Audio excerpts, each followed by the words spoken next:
Good morning to all of you. Class 8, Subject Social Science, Chapter 7, Civilizing the Native, Educating the Nation. Dear students, आप अपनी book का page number 89 निकालेंगे। वहाँ से आज हम पढ़ेंगे इंग्लिश एजुकेशन हैज़ एनस्लेव्ड अस, कि अंग्रेज़ी शिक्षा ने हमें गुलाम बना दिया है। Mahatma Gandhi argued that colonial education created a sense of inferiority in the minds of Indians. It made them see Western civilization as superior and destroyed the pride they had in their own culture.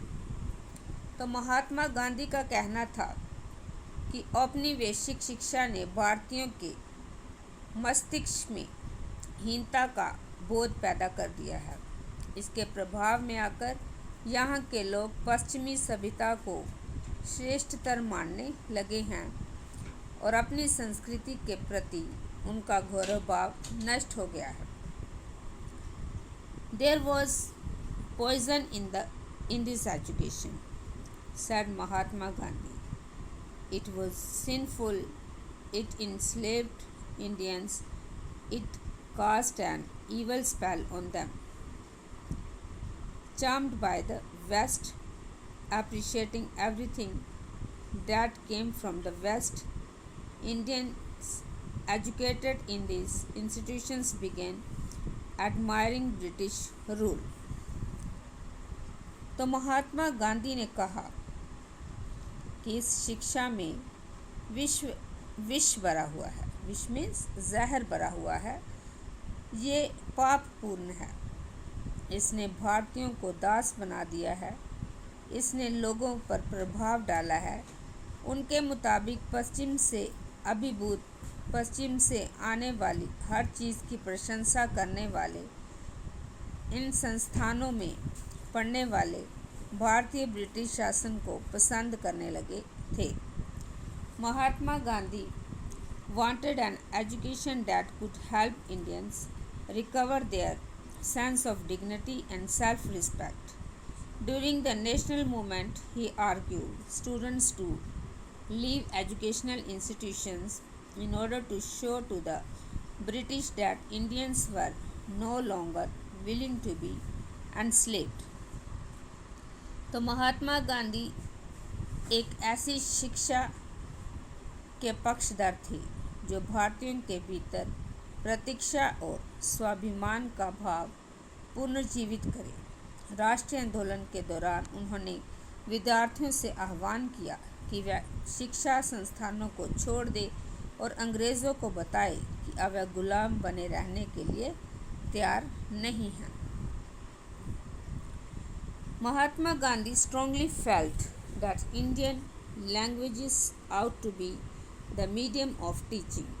Education in English crippled Indians, distanced them from their own social surroundings and made them strangers in their own lands. Speaking a foreign tongue, despising local culture, the English educated did not know how to relate to the masses. तो महात्मा गांधी की दृढ़ मान्यता थी कि शिक्षा केवल भारतीय भाषाओं में ही दी जानी चाहिए। उनके मुताबिक अंग्रेज़ी में दी जा रही शिक्षा भारतीयों को अपाहिज बना देती है। उसने उन्हें अपने सामाजिक परिवेश से काट दिया है और उन्हें अपनी ही भूमि पर अजनबी बना दिया है।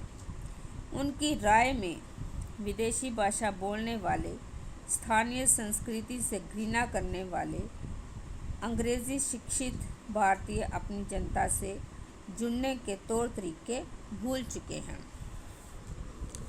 Western education, Mahatma Gandhi said, focused on reading and writing rather than oral knowledge.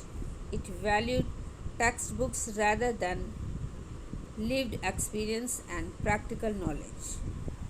तो महात्मा गांधी का कहना था कि पश्चिमी शिक्षा मौखिक ज्ञान की बजाय केवल पढ़ने और लिखने पर केंद्रित है।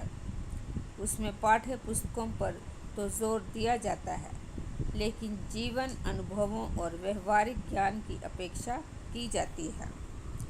He argued that education ought to develop a person's mind and soul.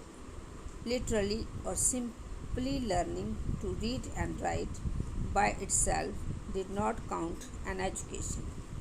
People had to work with their hands, learn a craft, and know how different things operated. This would develop their mind and their capacity to understand.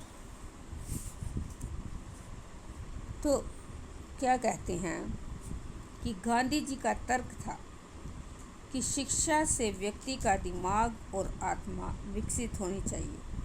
उनकी राय में केवल साक्षरता यानी पढ़ने और लिखने की क्षमता पा लेना ही शिक्षा नहीं होती।